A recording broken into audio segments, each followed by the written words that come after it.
Hi there, I'm Lena Anani, and you're listening to She Wrote a Book, where I interview amazing women from all over the world who also happen to be published authors. I created this show to educate, entertain, and inspire you to be the voice you want to hear in the world. Now let's get started. You are listening to episode number 127 of She Wrote a Book, and today I'm interviewing Devorah Heitner, author of the book Screenwise, Helping Kids Thrive and Survive in Their Digital World. Screenwise offers an encouraging perspective on how to thoughtfully guide kids in the digital age. Many parents and educators worry that kids are addicted, detached, or distracted because of their digital devices. An experienced speaker, workshop leader, and consultant, Dr. Heitner speaks all over the world about digital citizenship. Dr. Heitner has a Ph.D. in media, technology, and society from Northwestern University and is raising her own digital native. Again, her book is called Screenwise, Helping Kids Thrive and Survive in Their Digital World. You can find the link to purchase her book in our show notes for this episode at SheWroteABook.com/127. So, Devorah, it's such a pleasure to have you as a guest today. What inspired you to write and publish your book?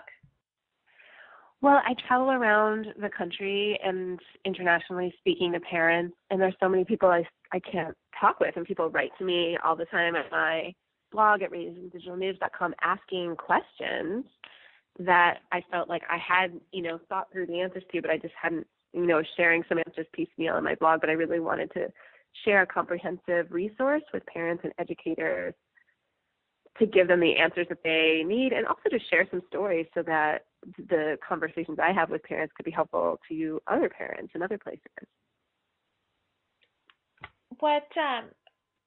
So what inspired the topic? What made you want to sit down and actually put all this information together? Well, families are really struggling in the digital age to know how to guide their kids and mentor their kids, and the technology changes really quickly. So even parents who may be really proficient in certain kinds of technology or use digital at work, or maybe they're even like a social media person or a PR person professionally, so they're super conversant, or maybe a game designer, they still don't necessarily have a handle on how their children are using technology. So there's just a tremendous amount of anxiety. So in 2012, I started Raising Digital Natives and started speaking to groups of parents about this topic. And I always had a book in mind, but I really wanted to get to know questions that people had and really get to know the research in a deeper way and do my own research, which I get to do, by working with kids in schools and in other settings, get to do a lot of in-person conversations with both kids and parents and educators. And that made me see the need for the book even more. There's just a tremendous need, especially for positive books on this topic. There are some really negative books about how you're messing your kids up if they have access to any technology, but there's not a lot of positive books to guide parents who may want their kids to get the best from what technology has to offer, but be concerned about some of the distractions or some of the negative things that they may hear or even experience. So that's why I wrote Screenwise. I wanted to offer a positive, encouraging guide for parents on mentoring kids in the digital age. I love that. I love that you saw that need and you filled it. I think that's great. I wanted to ask you, what do you mean by a digital native? Well, for me, there's a couple of different ways people have used that term, but for me, a digital native is the sort of swipe generation, the kids who've grown up with tablets, the kids who can make videos and share them before they can read. So it's a very recent generation. So I'm talking about kids who are in elementary, middle, or maybe high school now at the youngest. So some people would probably extend that upward and say would include people in their 20s, but I'm really thinking about the sort of tablet and smartphone generation. That's interesting. And you called it the swipe generation, and then immediately I thought, yeah, these kids are swiping before they're wiping. Exactly. Right? That's great. Like, so true. Feel free to use that. Yeah, I know. And why do you think kids pick it up so quickly? They really do. I've seen so many, like, 2-year-olds, 3-year-olds, 4-year-olds take a tablet and just, they know exactly how to use it. It's completely intuitive for them. Why do you think that's such an easy tool for them to learn immediately versus like language or like fine motor skills or something like that? Well, it is a language, and you need fine motor skills. In fact, some kids can't swipe or do the pincher thing that you need to do to activate certain things in games. So actually, when we look at 2-year-olds there are, some are better than others at using something like a tablet or a smartphone. So it is a language. Swiping is a language. Interacting with a tablet interface is a language, and kids can learn it. But for sure, kids can program and create and take selfies and do all kinds of things before they can read. Most kids don't read until they're 5 or 6, and they're definitely 3 and 4-year-olds who can make a video. That's amazing. I never thought about it that way. It definitely is a language. I love it. What do you find, what are parents concerned about the most right now in this digital age? Parents are worried that their kids will see something negative on the internet, for sure. Parents are worried about pornography, violence. They're also just worried that their kids will be distracted. Their kids are telling them their homework takes 4 hours, and most elementary and middle school kids are supposed to have, 1 hour of homework or thereabouts. They're not supposed to have 4 hours. So when kids are completing work on computers, we have to wonder if they're actually multitasking, or are they even double screening? Do they also have their phones or other tablets out? So that's a question. So they're worried about content. They're worried about distraction. They're worried about negative social experiences, whether it's bullying, harassment, etc.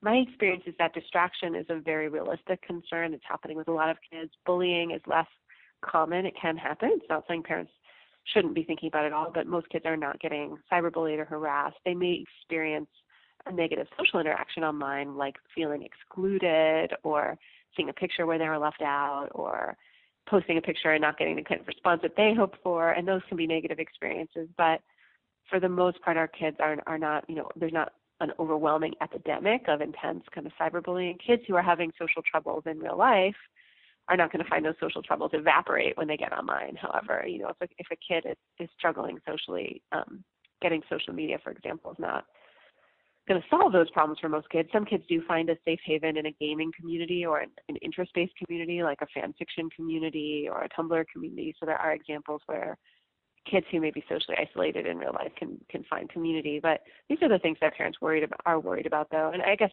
parents also worry about things like sexting and those kinds of behaviors. Do you find anything that the kids are worried about, or is it just the parents that are freaking out? Definitely. Yeah, kids are worried about their parents' online behavior. They're worried that their parents are online posting embarrassing pictures of them. So we all need to think twice before doing that. I have a blog post called Every Day is Picture Day, and I also talk about this quite a bit in the book, that we need to respect our kids by asking their permission before we share their photo. It's really crucial. It establishes trust. It gives them a great boundary and a model of like, hey, I should ask permission before I share my friends' pictures, and I can say no to someone sharing my picture. So kids need to learn that at home. So that's a very positive way to kind of model and mentor our kids. Kids do stress about parents, what they may share. Kids also stress about their digital footprint. Sometimes they feel like, oh no, they're all going to be all these silly pictures of me, and what will people think? Because adults have made them afraid of that. I don't think kids actually need to be probably as worried about that as they can be. And then they're worried about our digital behaviors, like the fact that we text and drive, the fact that we sometimes ignore our kids because we're so connected to our workplace or our extended family via technology. So those are all issues that we need to be proactively thinking about. It would behoove any parent to ask their child who is, old enough to engage on this topic, what's your least favorite tech habit of mine, right? Like me, your parent, me, your mother or father, and let them give you an honest answer. And you may want to share with them your least favorite tech habit of theirs, whether it's whining for another TV show or not being able to stop their game. But it's great to put that out on the table and give them an opportunity to share with you what's something that you do with your digital tools that maybe is annoying or not so family friendly. So speaking of not so family friendly, you mentioned earlier that parents do monitor their kids' activity, and sometimes it's considered spying on their kids. What do you think about that? Should parents be spying on their kids online? I think parents need to mentor more than they monitor, which means it's a lot more work, right? It's very easy to track where your child has been on the internet or put an app on their phone and see what they're texting. It's more work to kind of engage with them about what they're seeing every day and what kinds of social experiences they're having online, but that's more valuable, and modeling for them like, hey, you don't want to text when you're really angry with a friend, for example, because that's likely to blow up and make the situation worse.